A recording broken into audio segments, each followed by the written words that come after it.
Monsieur le Président, Messieurs les ministres du gouvernement français et du gouvernement québécois, Messieurs les ambassadeurs,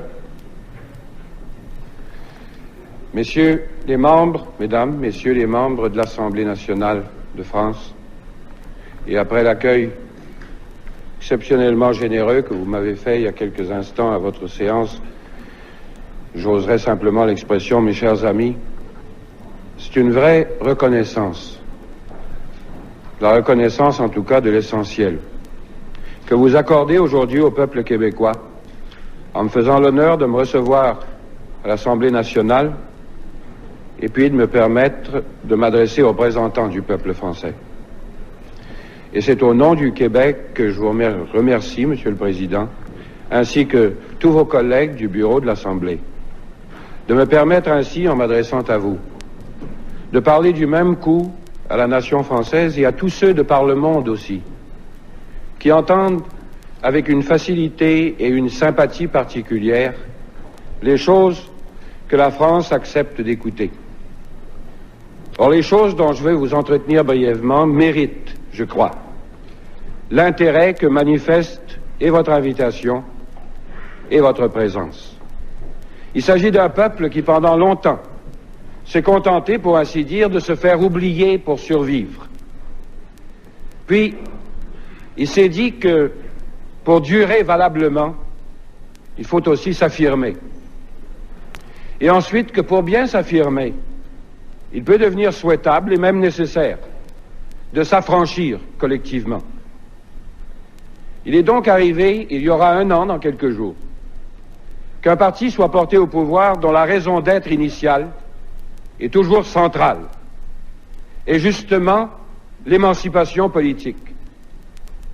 Et quoi qu'on ait prétendu et qu'on prétende encore, dans certains milieux qui n'ont guère prisé l'événement, les électeurs savaient fort bien ce qu'ils faisaient. Ils n'étaient ni ignorants ni distraits. Et bien des gens, même chez ceux qui s'y opposaient, ont ressenti une grande fierté de cette victoire sur le chantage propre à tous les régimes qui se sentent menacés. Il est donc, nous semble-t-il à beaucoup, qui sommes en nombre croissant, il est donc de plus en plus assuré qu'un nouveau pays apparaîtra bientôt démocratiquement sur la carte. Là où jusqu'à présent un État fédéral aurait bien voulu n'apercevoir qu'une de ses provinces parmi d'autres. Et là où vit la très grande majorité de ceux que vous appelez souvent les Français du Canada, une expression dont la simplicité, qui rejoint toujours quelque chose d'essentiel, est pourtant devenue quelque peu trompeuse en cours de route. Mais, si vous voulez bien, commençons quand même par tout ce que l'expression conserve d'authentiquement vrai. À beaucoup d'entre vous, qui n'êtes pas vides de mémoire, je n'apprendrai rien, bien sûr, parce que beaucoup d'entre vous avaient suivi assidûment et avec sympathie l'évolution du Québec et vous connaissez son histoire. Mais je crois qu'il n'est pas mauvais d'en rappeler les grands traits parce que cette histoire, elle est la vôtre aussi pendant un bon bout du chemin qu'elle a parcouru. Sur quelques 2000 kilomètres, du nord au sud et plus de 1500, de l'est à l'ouest, le Québec, physiquement du moins, est la plus grande des contrées du monde dont la langue officielle soit le français. Plus de 4 sur 5 de ses habitants sont d'origine et de culture française. Hors de l'Europe, nous formons donc la seule collectivité importante qui soit française de souche. Nous pouvons, tout comme vous, évoquer sans rire, ou enfin, en riant si peu, nos ancêtres les Gaulois. Et comme nous ne sommes pourtant que 6 millions au coin d'un continent comptant 40 fois plus d'anglophones, il nous arrive même à l'occasion de nous sentir cernés comme Astérix dans son village. Et de songer aussi que l'Amérique du Nord tout entière aurait fort bien pu être gauloise plutôt que, disons, néo-romaine. car vous le savez, ce fut un incroyable commencement que le nôtre. De la baie d'Hudson et du Labrador tout en haut, jusqu'au golfe du Mexique tout en bas, et de Gaspé près de l'Atlantique, jusqu'aux Rocheuses d'où l'on voit presque le Pacifique. C'est nous, et c'est donc vous en même temps, qui fûmes les découvreurs et aussi les premiers Européens à prendre racine. Les pèlerins du Mayflower n'avaient pas encore tout à fait levé l'ancre pour aller fonder la Nouvelle-Angleterre que déjà Champlain avait érigé à Québec son habitation et que la Nouvelle-France était née. Et puis pendant 150 ans, guerriers et missionnaires, colons et coureurs des bois écrivirent bon nombre des pages les plus extraordinaires, sinon les mieux connues, des XVIIe et XVIIIe siècles. Quand j'étais à cet âge, comme tous les enfants, j'avais mon héros personnel, que j'ai sûrement partagé avec d'innombrables jeunes Québécois. Il s'appelait Pierre Lemoine d'Iberville. De tous ceux qui, par des froids polaires comme des chaleurs torrides, sillonnèrent le Nouveau Monde, il fut sans doute le plus fulgurant. Et si son théâtre d'opération n'avait pas été ces lointains espaces, ou encore la vieille France, on me permettra de le dire, eût-elle été un peu moins exclusivement rivée à l'Europe, vous auriez aujourd'hui une multitude de petits Français qui rêveraient eux aussi à d'Iberville. Quoi qu'il en soit, cette histoire-là, pendant un siècle et demi, elle fut la nôtre et elle fut la vôtre également. Et je me souviens qu'en arrivant au dernier chapitre, celui qui se termine par défaite et conquête, on perdait le goût de savoir la suite. Et on revenait plutôt inlassablement au début. Parce que la suite, n'en déplaise à nos concitoyens d'origine britannique, ça nous semblait devenu en quelque sorte l'histoire des autres. Car cette défaite, on l'a bien décrite en disant qu'elle en fut une au sens premier de l'expression, c'est-à-dire que quelque chose en sortit littéralement défait, démoli, et pour longtemps. Et ce quelque chose, c'était, et je cite, cette aptitude à devenir une nation normale, qu'un intendant du roi, comme bien d'autres observateurs, après comme avant lui, avait noté dans un rapport à Versailles.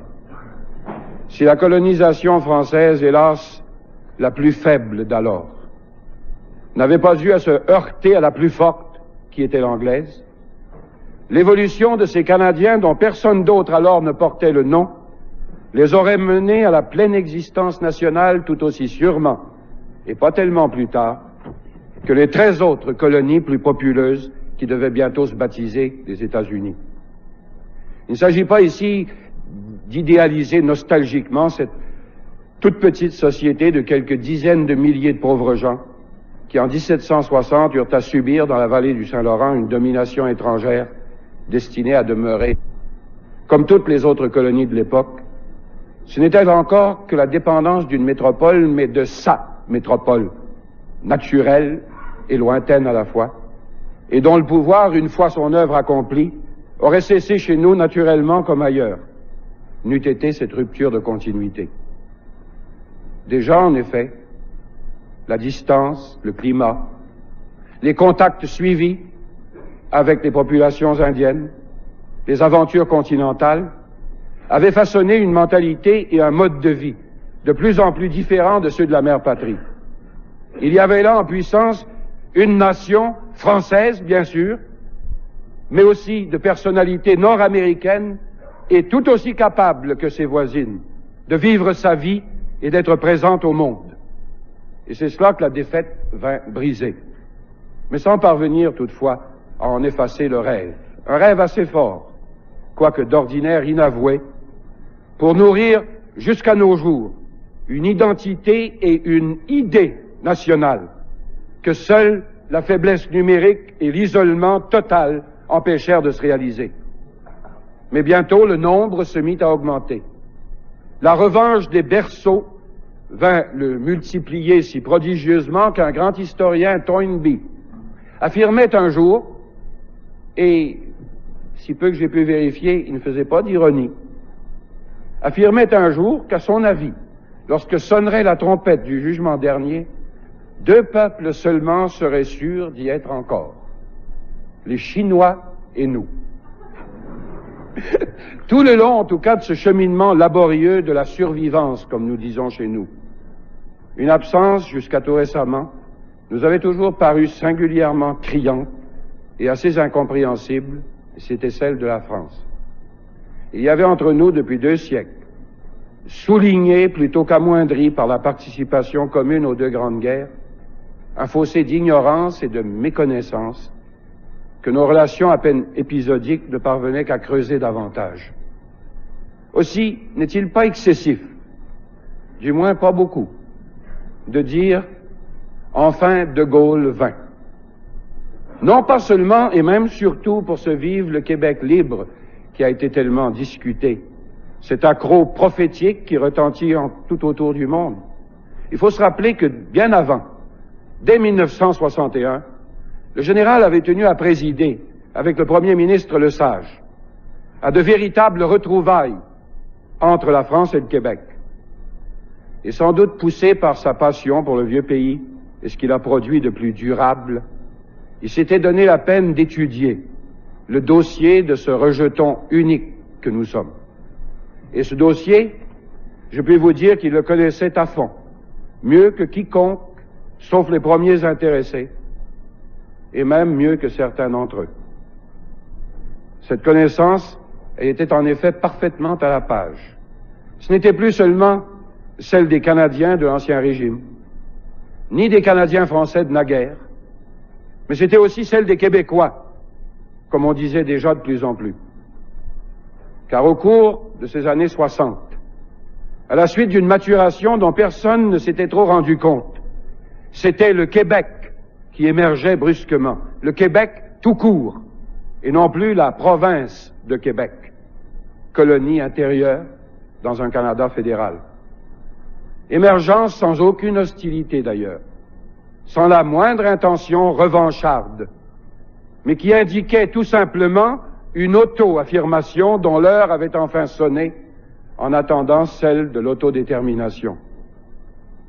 À cet éveil rapide que nous fûmes nous-mêmes les premiers à juger étonnant, on a donné le nom que M. le Président rappelait tout à l'heure de révolution tranquille, ce qui n'était pas mal trouvé.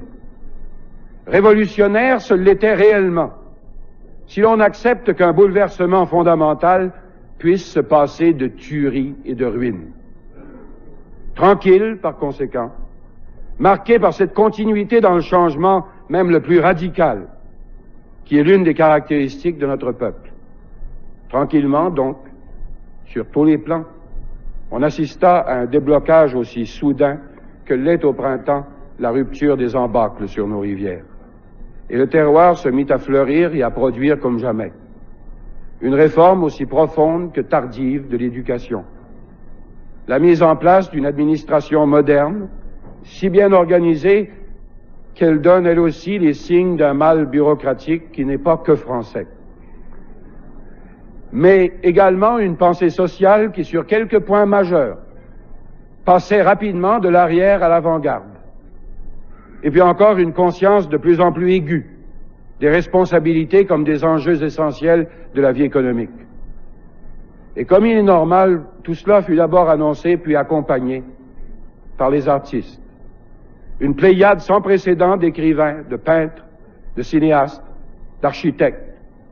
Et surtout ces superbes poètes populaires dont plusieurs sont bien connus en France et qui nous ont fait un répertoire de chansons dans lesquelles, sans oublier les vieux airs de vos provinces qui nous avaient bercés, nous retrouvons désormais notre visage et nos accents d'aujourd'hui avec l'écho précis de nos réussites, de nos échecs et de nos projets. C'est ce Québec nouveau, renouvelé, que De Gaulle s'était donné tout simplement la peine de voir. Contrairement à ce que d'aucuns ont pu penser, il n'avait pas eu à l'inventer. Inévitablement, cette métamorphose se devait de susciter la création d'un instrument pour l'exprimer politiquement et essayer de la conduire à son accomplissement normal. Cet instrument, le Parti québécois, nous fûmes d'abord quelques centaines, puis plusieurs milliers, à le mettre au monde en 1967-68. Avec ces deux objectifs qui sont demeurés jumelés depuis lors souveraineté et association. Un État québécois souverain, mais acceptant, ou plutôt offrant à l'avance, de nouveaux liens d'interdépendance avec le Canada, mais des liens à négocier, cette fois, entre partenaires égaux, en fonction de leur évidence géographique et de leurs intérêts les plus indiscutables. C'est-à-dire la réalité de ce mot de confédération qu'on nous a fait employer abusivement pendant plus d'un siècle. Ces objectifs qui peuvent sembler contradictoires sont en réalité parfaitement complémentaires, et s'ils comportent un pari, ce dernier nous paraît tout aussi logique aujourd'hui qu'il y a 10 ans, alors que nous le faisions pour la première fois, et en prévoyant aussi, dès lors, toutes ces stratégiques fins de non-recevoir qu'on nous oppose périodiquement en dépit du bon sens. Devant tout changement qui dérange, même lorsqu'on sait au fond qu'il va falloir y passer, la première réaction de ce qu'on appelle l'ordre établi est infailliblement négative. D'abord, et aussi longtemps que faire se peut, on dit toujours « jamais », comme le roi Canute qui se faisait fort d'arrêter la marée. Et voilà donc, en bref, l'option nationale qui est inscrite depuis les débuts, au cœur d'un programme politique dont chaque paragraphe, chaque mot même, a été rigoureusement soumis à l'attention de tous les Québécois. Mais comme les autres, bien sûr, au-delà de ces questions existentielles, mais assez peu quotidiennes qu'on règle pour un temps dans les constitutions, notre peuple vit également tous les problèmes, les frustrations et les aspirations des hommes et des femmes de leur temps. Et c'est pourquoi nous devons nous efforcer, en cours de route, de répondre aussi le moins mal possible, avec les compétences que daigne nous accorder le régime actuel, à ces exigences de nos concitoyens. L'ensemble du projet de société que nous avons tenté de dessiner, d'autres que nous lui ont collé une étiquette européenne de marque, celle de la social-démocratie. Il me semble toutefois préférable de parler plus simplement de démocratie sans qualificatif, ce vieil idéal qu'on n'atteindra jamais complètement et qu'il faut donc poursuivre avec persistance afin de l'instaurer autant qu'on peut dans tous les coins de la vie où il fait encore si grandement défaut, dans le logement comme dans l'entreprise, pour les vieux comme pour les jeunes, pour les femmes, pour les consommateurs, pour les laisser pour compte de la croissance, mais d'abord et avant tout, selon notre jugement chez nous, vis-à-vis de nos problèmes, d'abord et avant tout, et avec une rigueur toute spéciale, dans l'action politique. Le droit d'être électeur n'appartient qu'aux seuls citoyens. Il n'y a donc pas de raison, et nous en avons ainsi décidé dès le début du mandat de notre gouvernement dans une loi, de permettre aux sociétés, ou aux syndicats, ou à quelques groupes de pression que ce soit, de se mêler financièrement de la vie des partis. Pour nous, dans la situation où nous sommes en tout cas, c'est là une exigence démocratique de base. Et si une vraie démocratie doit pouvoir s'installer partout, il faut bien sûr à une société que la tâche intéresse, la pleine et entière liberté de le faire à sa façon, selon ses priorités. C'est ce besoin d'une liberté dont le synonyme le meilleur, à mon humble avis, est responsabilité, qui explique pour une très grande part notre objectif d'indépendance nationale. Qu'il s'agisse en effet de l'aménagement du territoire, de la sécurité sociale ou du progrès économique. Les interactions sont telles dans le monde moderne qu'on ne peut mener une politique cohérente et efficace si l'on ne détient que des morceaux de compétences et des fractions de fiscalité. Cela appelle des moyens législatifs et financiers que le Québec ne possède pas actuellement et qu'il ne peut trouver que dans l'accession à la souveraineté politique. Mais il y a de plus le souci constant, lancinant et même quotidien, pourrait-on dire, de maintenir une identité linguistique et culturelle qui a perdu les vieilles sécurités d'un Québec isolé, rural et prolifique. Une identité qui est aujourd'hui exposée comme jamais aux grands courants continentaux de la culture américaine et qui risque par surcroît d'être minorisée par la politique d'immigration d'un État fédéral que nous ne contrôlons pas. ainsi que par le poids excessif au Québec d'une minorité anglophone dont les milieux dirigeants exercent depuis trop longtemps une influence proprement coloniale. Or, cette identité, après bientôt 400 ans, elle est comme l'âme à tel point chevillée à l'organisme du Québec que sans elle, il n'aurait plus sa raison d'être.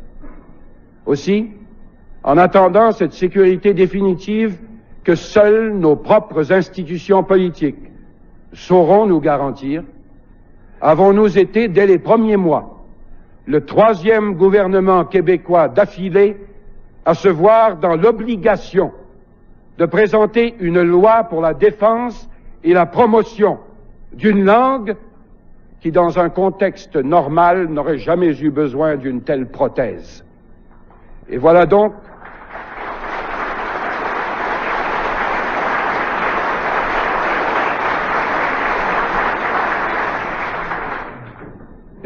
pourquoi, dans un référendum que l'on tiendra avant les prochaines élections, et qui ne saurait évidemment impliquer que nous seuls, Québécois, sera proposé le choix d'un Québec souverain, maître politiquement de toute sa vie interne et de son devenir, à quoi absolument rien n'interdit d'assortir cette offre complémentaire que j'évoquais tout à l'heure, celle de négocier avec le Canada une association essentiellement économique, qui serait non seulement aussi rentable pour lui que pour nous, et peut-être même davantage, mais non moins nécessaire à sa continuité pour peu qu'il y tienne. De toute façon, le Canada en général sait bien maintenant, et presque aussi bien que le Québec, qu'à tout le moins de profondes transformations sont requises.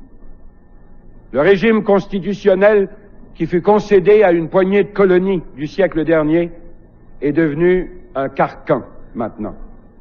Derrière la fiction des 10 provinces, 2 peuples distincts et qui ont l'un et l'autre le même droit à l'autodétermination, se trouvent non seulement à l'étroit, mais en danger de s'empoisonner mutuellement de plus en plus, comme ces 2 scorpions que Churchill évoquait naguère enfermés dans la même bouteille.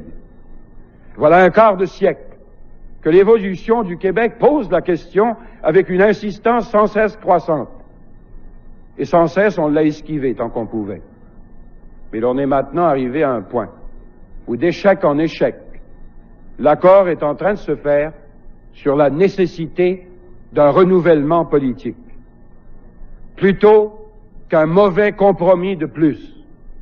L'association lucide de 2 peuples et de 2 États que nous proposons nous semble seule susceptible d'assurer de part et d'autre un avenir à la fois plus harmonieux et infiniment plus stimulant.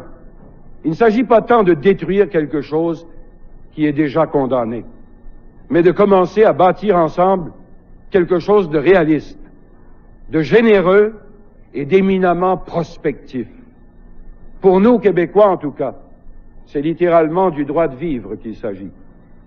Et cette exigence ne nous apparaît pas seulement naturelle et normale, ce qu'elle est à l'évidence, mais très clairement inscrite aussi dans un mouvement universel, contre le risque de nouvelles hégémonies, contre le danger de domestication des esprits et de folklorisation des cultures. La véritable chance d'un nouvel humanisme mondial, s'il en est une, doit passer par l'apport original et constructif des personnes nationales dont nous sommes. En Amérique, où nous avons tenu le coup pendant pas mal de temps, notre échec ou notre succès peut même préfigurer, pour le futur, le succès ou l'échec d'autres peuples, également aux prises avec le mal et la rage de vivre, et qui cherchent eux aussi leur voie. À la France et à l'avenir de la langue et de la culture française, de toute façon, il ne saurait être indifférent que s'affirme sur cet autre continent un peuple libre qui puisse exprimer en français, avec son accent à lui, toutes les dimensions du monde d'aujourd'hui. La France et la francophonie seront d'autant plus fortes que sera également fort et sûr de soi ce Québec qui serait d'emblée au 11e rang sur plus de 150 pays pour le revenu national par habitant et auquel ses ressources humaines, aussi bien que matérielles, promettent une carrière dont seule sa propre volonté collective peut fixer les limites. Les Québécois, comme tout autre peuple normal, vont avoir bientôt à décider entre eux de leur statut politique et de leur avenir national. Mais considérant tout ce qui nous unit, nous attendons cependant de vous et de tous les francophones du monde compréhension et sympathie. Quoi qu'il advienne, nous entendons maintenir et accroître avec le peuple français sur ce pied d'égalité que nous avons eu moins de peine à trouver que d'autres qui auraient dû le trouver plus vite. Mais de maintenir, dis-je, avec votre peuple français, sur ce pied d'égalité que nous avons trouvé, ces relations privilégiées établies depuis bientôt 20 ans et qui sont, je crois, si mutuellement fructueuses et bénéfiques à tous les égards. Si vous le voulez bien, Monsieur le Président et Messieurs les membres de l'Assemblée nationale, je vous prierai donc de transmettre aux hommes et aux femmes de votre pays les vrais et profonds sentiments d'amitié et de fraternité de tous les Québécois et de toutes les Québécoises. Merci.